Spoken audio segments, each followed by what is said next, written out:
Oi pessoal, hoje sou eu que vim falar com vocês aqui um pouquinho e hoje eu quero conversar com vocês sobre um assunto que a gente evita muitas vezes, a gente não gosta de falar e é um assunto que de certa maneira é desconfortável e traz um certo peso quando a gente fala sobre ele. Hoje eu quero falar com vocês sobre luto. Mas antes de a gente começar a falar, eu quero definir um pouquinho o que é luto.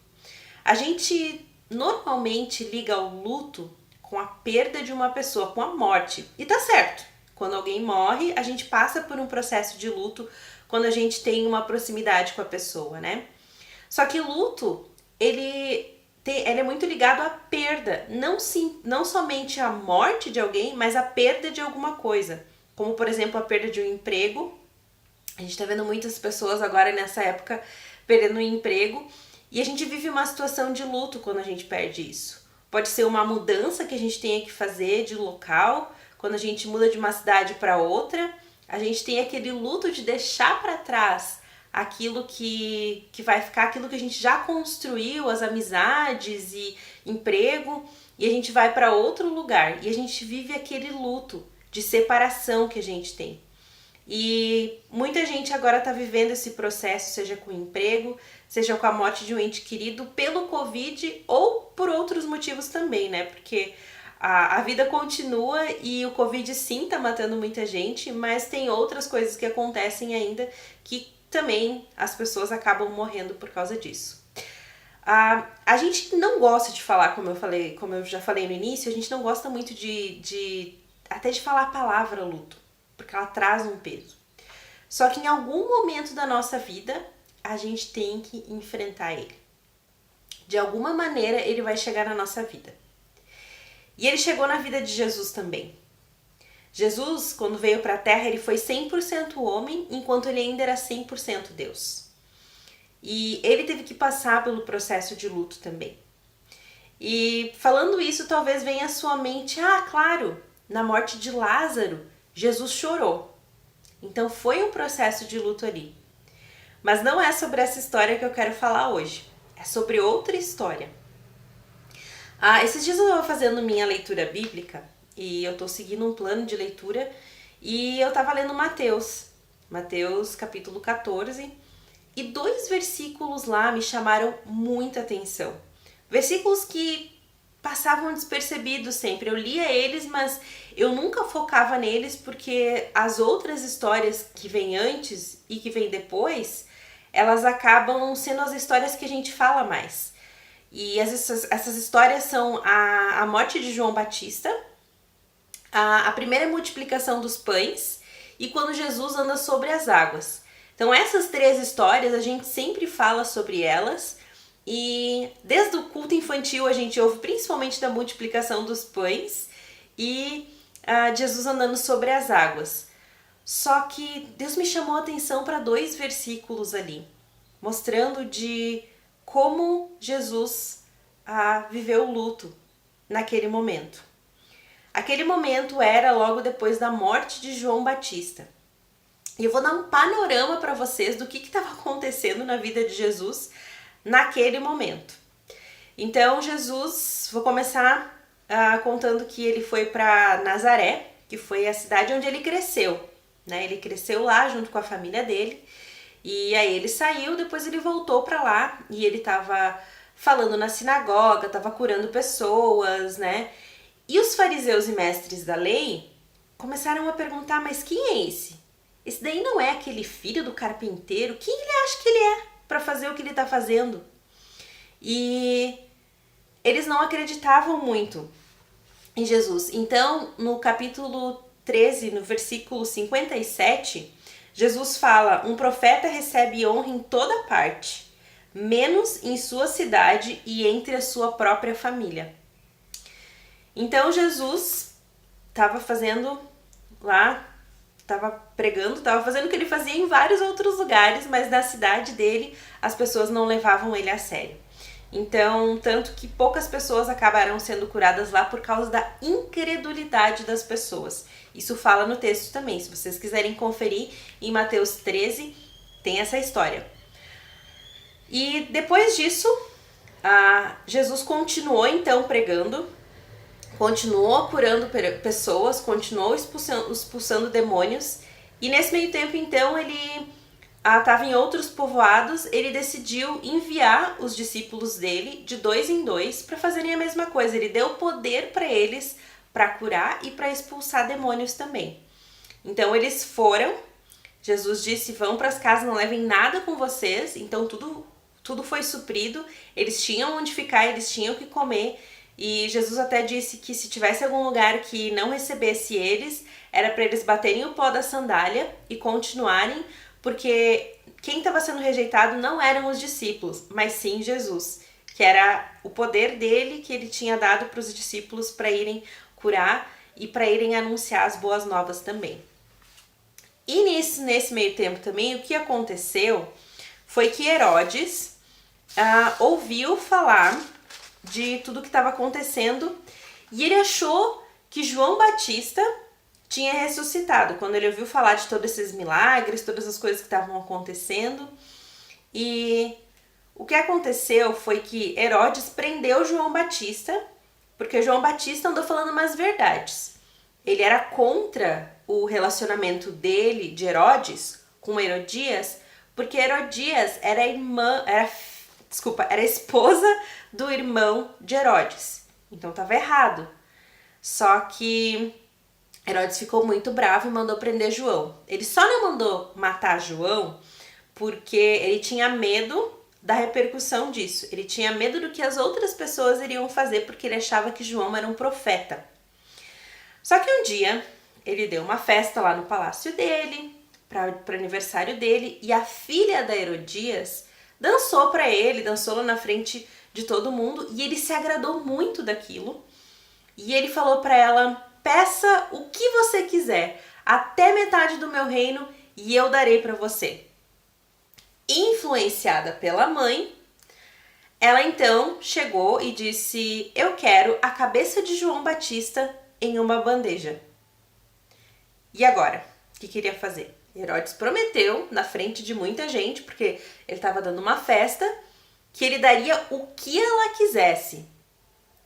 Então, por causa desse pedido dela, ele mandou matar João Batista e decapitou então João Batista e entregou a cabeça dele numa bandeja para a filha da Herodias. Então, esse é o pano de fundo da história. Os discípulos de João Batista, então, depois da morte dele, pegaram o corpo e foram enterrar ele. Depois que eles fizeram isso, eles foram procurar Jesus, foram ao encontro de Jesus. A gente não sabe quanto tempo depois, porque não diz exatamente onde Jesus estava, mas lembrando que os povoados, eles ficavam um pouco longe uns dos outros e eles faziam isso a pé. Então a gente não tem exatamente quantos dias depois da morte de João Batista que Jesus ficou sabendo disso. Mas eles foram então até Jesus e contaram para ele o que tinha acontecido. E aquilo com certeza entristeceu Jesus. A gente pode ler, se você tiver sua Bíblia aí, eu convido vocês para abrirem em Mateus capítulo 14, versículo 13, que é onde a gente vai ver um pouquinho disso, desse luto de Jesus. Então, abra sua Bíblia aí, Mateus capítulo 14, versículo 13. Eu vou ler na versão da NVI. Ouvindo o que havia ocorrido, Jesus retirou-se de barco em particular para um lugar deserto. Até então eu nunca tinha prestado muita atenção, tá? Jesus se retirou e aí depois conta que as multidões foram até ele, né? E ele então teve compaixão delas. E aí a gente ouve a história de que Jesus curou várias pessoas ali e deu de comer para eles, multiplicando os pães e peixes. Mas essa coisa de Jesus ouviu o que aconteceu e ele se retirou. Ele saiu e foi para um lugar deserto para poder viver esse tempo, para poder passar por isso. E imagina quão Jesus estava cansado ali também, né? Além da tristeza da morte de João, ele teve a tristeza do que aconteceu em Nazaré, de vendo a própria o próprio povoado dele rejeitando ele, né? As pessoas que viram ele crescer, então rejeitaram ele porque não acreditaram nele. Os discípulos provavelmente já tinham voltado e estavam querendo contar tudo o que tinha acontecido para ele. E Jesus também estava curando e passando pelos povoados, andando de um lugar para o outro, então o cansaço também estava grande. E aí ele recebeu essa notícia e foi se retirar. Só que a gente tem que lembrar de algumas coisas também.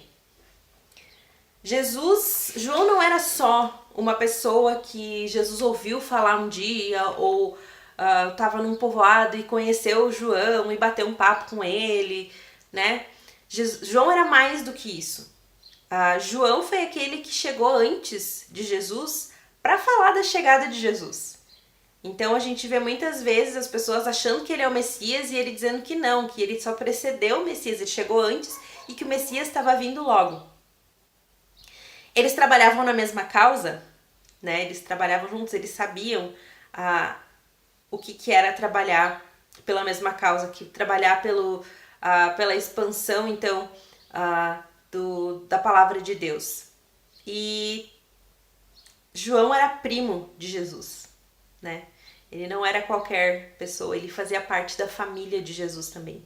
Então, todas essas coisas juntas afetaram Jesus. Porque lembra que eu falei no início, Jesus ele era 100% Deus, sim, mas ele também era 100% homem, então ele sentia todas essas coisas.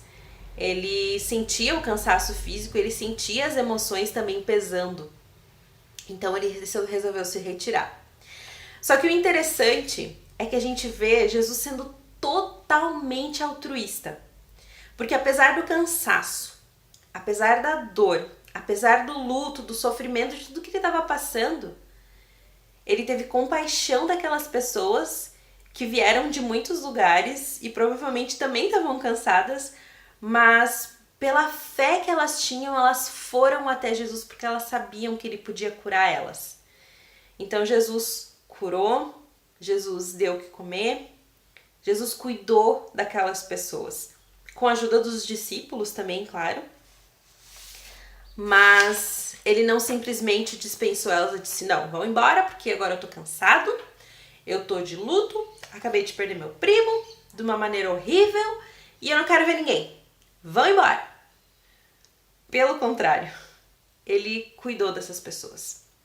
Mas depois disso, de ter alimentado todo mundo, de ter curado várias pessoas, ele despediu os discípulos e disse que eles podiam ir na frente dele.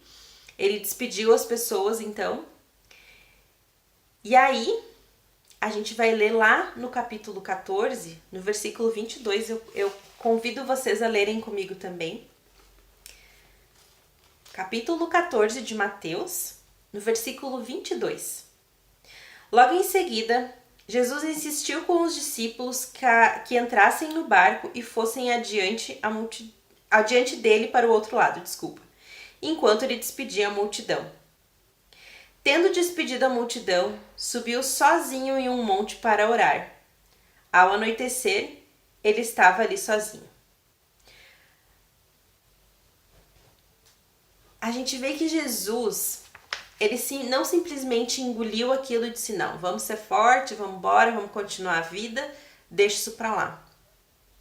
Ele deixou por um momento porque tinha alguém que precisava, muita gente que precisava da ajuda dele. Só que no momento que ele pôde, ele foi diante do Pai e derramou o coração dele.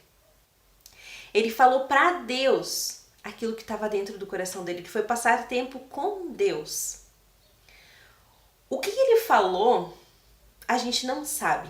A gente não sabe o que ele falou para Deus naquele momento.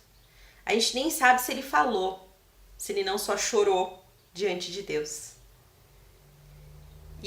Mas é interessante que Jesus sabia para onde ele tinha que ir quando o corpo dele estava cansado, quando o coração dele estava cansado. Ele sabia que era diante de Deus que ele ia encontrar a força que ele precisava, diante do Pai dele. ele foi e buscou o consolo e buscou ajuda. E agora aqui eu não quero dizer que a gente não deve buscar ajuda de amigos ou de ajuda profissional quando a gente está passando por luto. Eu já tive que passar por isso também, né? Eu perdi meu irmão e muitos anos depois eu ainda não tinha vivido o luto e foi com ajuda profissional de uma psicóloga cristã que as coisas começaram a melhorar. Ela me ajudou a conseguir olhar para o problema e entender os meus sentimentos. Só que durante esse processo, eram 45 minutos com ela numa sala conversando, só que a terapia acontecia depois. E Deus foi me revelando muita coisa e cuidando de mim. Então ela foi um instrumento de Deus para me ajudar a clarear os meus pensamentos e os meus sentimentos, mas a cura veio de Deus. A cura quem me deu foi Ele. E esse exemplo de Jesus é muito bom. Esse exemplo de Jesus sofrendo, vivendo o luto e indo diante do Pai colocar o coração dele. Como eu disse, a gente não sabe o que ele falou, só que a gente sabe que ele ficou muito tempo ali, porque o barco já estava numa grande distância quando ele desceu do monte, então, para ir encontrar os discípulos. E aí a gente lê a história que todos nós conhecemos, ou a maioria de nós conhece, que foi Jesus, então, andando sobre as águas para encontrar os discípulos. Aí tem a história que Pedro pede para sair do barco, e enfim, se vocês quiserem, se você não conhece essa história, eu convido você a continuar então o capítulo 14, porque ela conta a história de Jesus andando sobre as águas. E o que eu quero falar com vocês agora, também nessa questão de luto, é que o luto ele acontece em fases, né? Ele não é sempre igual para todo mundo, mas as fases acontecem da mesma maneira. E para falar sobre isso, para exemplificar bem, eu quero contar uma história minha que aconteceu em 2017. Aconteceu na minha vida. Eu estava viajando a trabalho e eu ia ficar 6 semanas fora e eu tava no meu segundo dia lá. Exatamente, no meu segundo dia lá. À noite eu tava com uns amigos conversando ao redor de uma mesa e de repente eu recebo uma mensagem de uma amiga minha dizendo assim: amiga, nosso amigo sofreu um acidente de moto e infelizmente ele faleceu.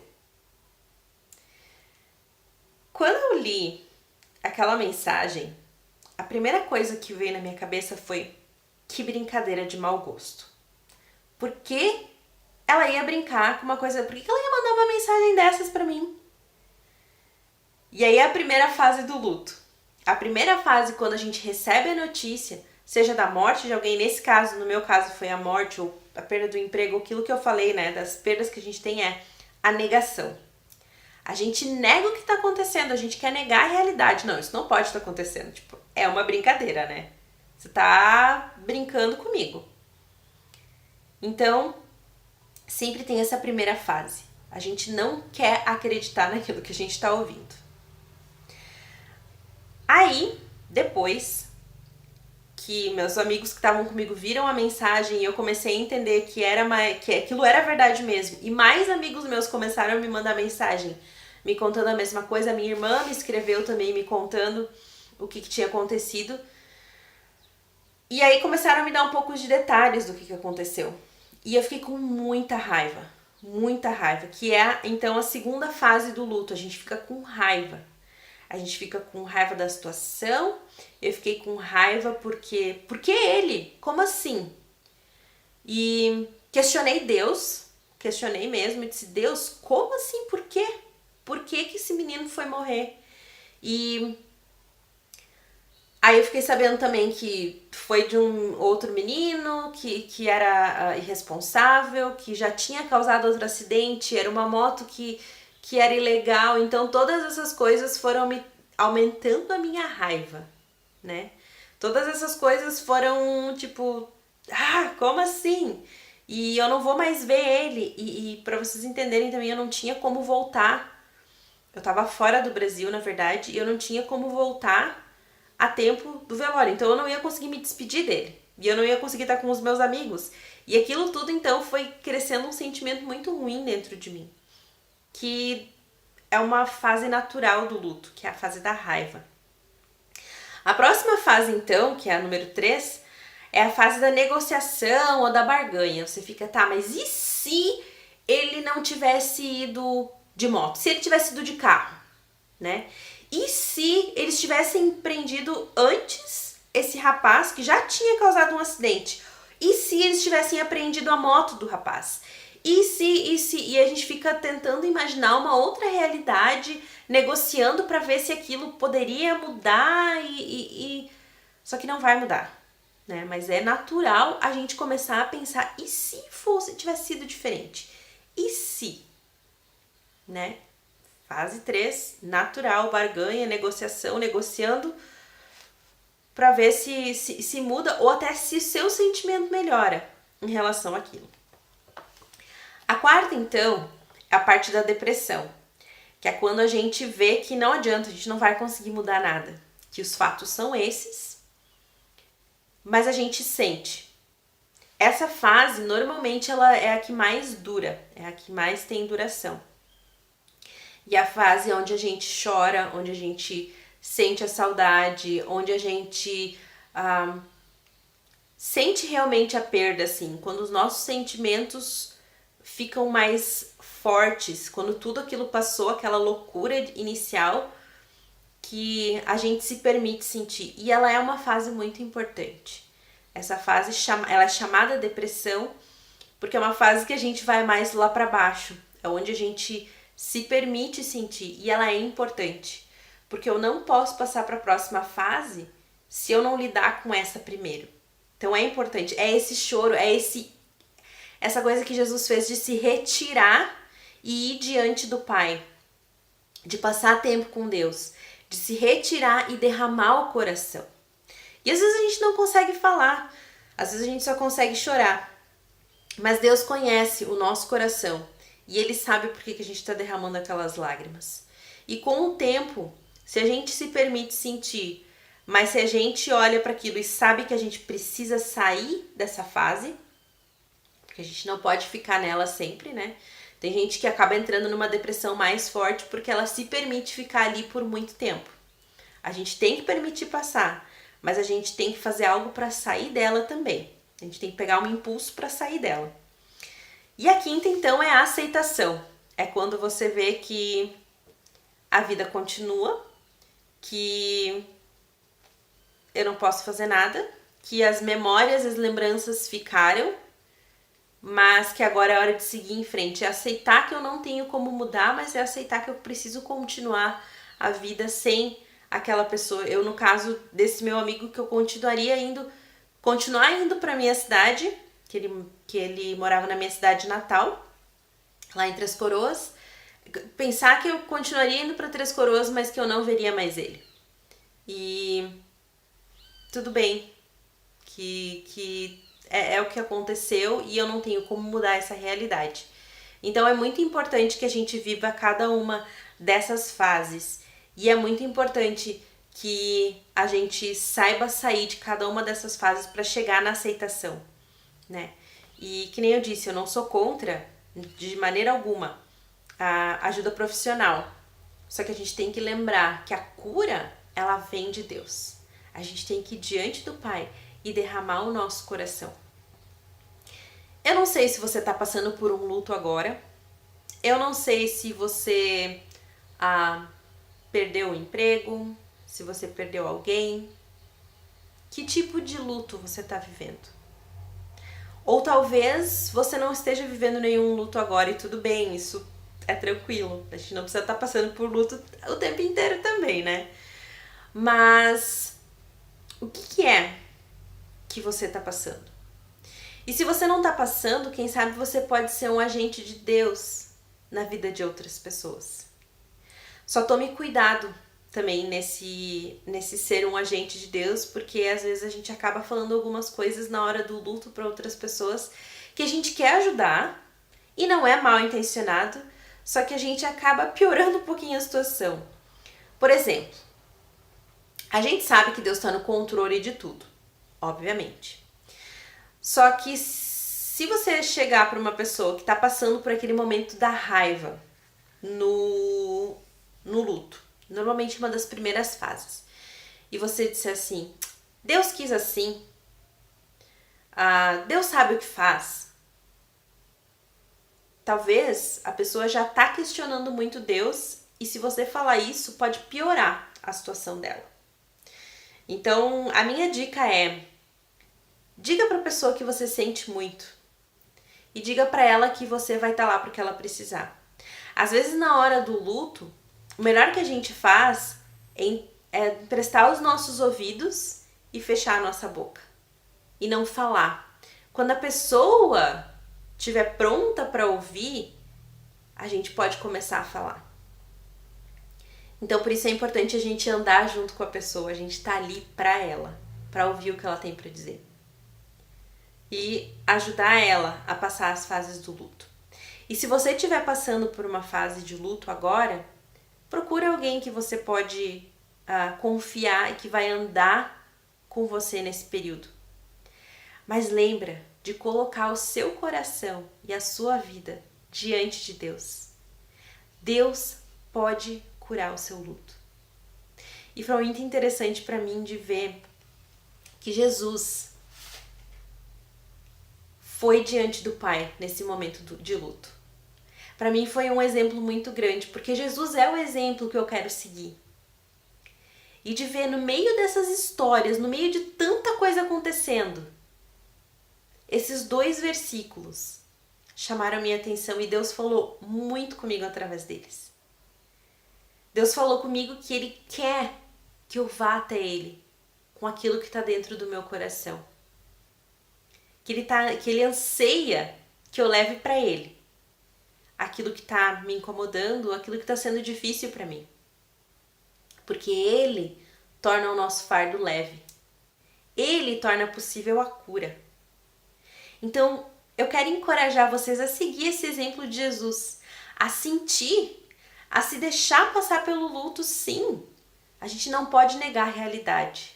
E quando a gente não passa pelo luto, quando a gente não reconhece que a gente está vivendo um luto, a gente não vai conseguir ser curado. O melhor que a gente pode fazer é passar por esse luto e colocar diante de Deus. Colocar para o Senhor aquilo que está no nosso coração e deixar Ele curar. Vai levar tempo, mas é possível que a gente seja curado. Vai levar tempo, vai ter o nosso esforço, o nosso lado também, de querer sair desse luto, e vai ter mão de Deus, porque Deus cuida de nós como ninguém mais pode cuidar. Um abraço para todos vocês, saudades de todos e Deus os abençoe.